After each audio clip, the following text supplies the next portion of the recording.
Recipe టేబుల్కు స్వాగతం. ఈరోజు recipe టేబుల్లో కాకరకాయ టమాటా వేపుడు ఎలా ప్రిపేర్ చేయాలో చూద్దాం. కాకరకాయ వలన చాలా బెనిఫిట్స్ ఉన్నాయి. ఆస్తమాకు, కోల్డ్కు, అలాగే దగ్గుకు చాలా బాగా ఉపయోగపడుతుంది. అలాగే లివర్ టానిక్గా కూడా యూజ్ అవుతుంది. ఇమ్యూన్ సిస్టమ్ బాగా వర్క్ చేసేటట్లుగా చూస్తుంది. డయాబెటిక్స్ పేషెంట్స్కు చాలా మంచిది. ఈజీగా డైజెషన్ అవ్వడానికి కూడా బాగా ఉపయోగపడుతుంది. కావలసిన పదార్థాలు ఏంటో చూద్దాం. కాకరకాయలు 1/2 కేజీ శుభ్రంగా కడిగి చక్రాల్లాగా కట్ చేసుకుని ఒక పక్కన ఉంచుకోండి. ఉల్లిపాయ పెద్దది 1, పచ్చిమిర్చి 4 సన్నగా కట్ చేసుకుని పెట్టుకోండి. కాకరకాయలను చక్రాల్లాగా కట్ చేసుకుని ఒక చోట సిద్ధం చేసుకోండి.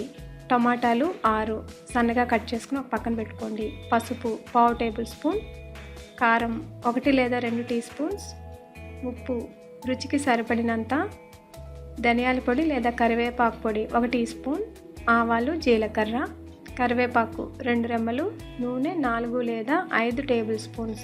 ముందుగా కాకరకాయ టమాటా వేపుడు ఎలాగో చూద్దాం. ఒక బాండీలో 4 టేబుల్ స్పూన్స్ ఆయిల్ వేసి హీట్ అయిన తర్వాత పోపు దినుసులను వేసుకోండి. పోపు దినుసులు అంటే ఎండుమిరపకాయలు, ఆవాలు, జీలకర్ర, అలాగే పచ్చిశనగపప్పు లేదా సాయమినపప్పు అన్న వేసుకోవచ్చు. మీ ఇష్టాన్ని బట్టి వేసుకోండి. ఒక 1/2 నిమిషం పాటు ఫ్రై అయిన తర్వాత ఉల్లిపాయలు, పచ్చిమిర్చి వేసుకుని లైట్ గోల్డెన్ బ్రౌన్ కలర్ వచ్చే వరకు వేగిన తర్వాత కరివేపాకును యాడ్ చేసుకోండి. ఇప్పుడు మనం కట్ చేసి ఉంచుకున్న కాకరకాయ ముక్కలను వేసి కొంచెం పసుపుని యాడ్ చేసుకుని బాగా కలుపుకోండి.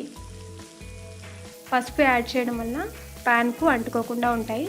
ఇప్పుడు మూత పెట్టి ఒక 5 నిమిషాల పాటు ఫ్రై చేసిన తర్వాత మూత తీసి కలుపుకోండి. ఇలా అస్తమాను మూత పెట్టి తీస్తూ కలుపుకుంటూ మరలా మూత పెడుతూ బాగా ఫ్రై అయ్యేంత వరకు వేపుకున్న తర్వాత కొంచెం సాల్ట్ను వేసుకోండి.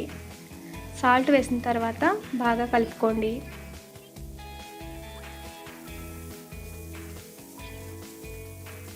ఇప్పుడు మనం కట్ చేసి ఉంచుకున్న టమాటా ముక్కలను వేసుకుని బాగా కలుపుకోండి. టమాటా ముక్కలు చిన్నగా అయితే త్వరగా మగ్గుతాయి.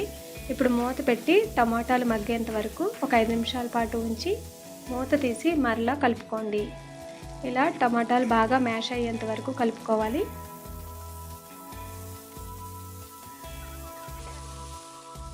ఇప్పుడు ఒకసారి మూత తీసి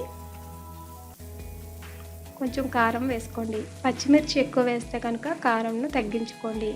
అలాగే కాకరకాయలకు పైన చెక్కు తీసేస్తే అందులో ఉన్న గుణాలన్నీ పోతాయి కనుక చెక్కు తీయకుండానే కట్ చేసుకోండి. ఇప్పుడు కొంచెం ధనియాల పొడి లేదా కరివేపాకు పొడిని యాడ్ చేసుకోండి. నేనైతే కరివేపాకు పొడిని యాడ్ చేశాను. ఒకసారి బాగా కలుపుకొని స్టవ్ స్విచ్ ఆఫ్ చేసుకోండి. ఈ కాకరకాయ వేపుడు సైడ్ డిష్గా ఎంతో బాగుంటుంది, లేదా ప్లెయిన్ రైస్లో కూడా ఎంతో రుచిగా ఉంటుంది. అలాగే కిడ్నీ అండ్ బ్లాడర్స్లో కూడా కాకరకాయ బాగా పనిచేస్తుంది. లివర్ను హెల్తీగా ఉంచుతుంది. అలాగే లివర్లో ఉండే స్టోన్స్ను కూడా రాకుండా తగ్గిస్తుంది. కాకరకాయ వలన ఎన్ని ఉపయోగాలు ఉన్నాయో ఆల్రెడీ నేను మీకు చెప్పాను. మీరు కూడా ట్రై చేయండి. మీ యొక్క అమూల్యమైన ఫీడ్బ్యాక్ను నాకు పంపించండి. మరిన్ని రుచికరమైన వెజిటేరియన్ ఫ్రైస్ కోసం రెసిపీ టేబుల్ను సబ్స్క్రైబ్ కాగలరు. టెక్స్ట్ రెసిపీస్ కోసం రెసిపీటేబుల్.netను చూడగలరు. ధన్యవాదములు.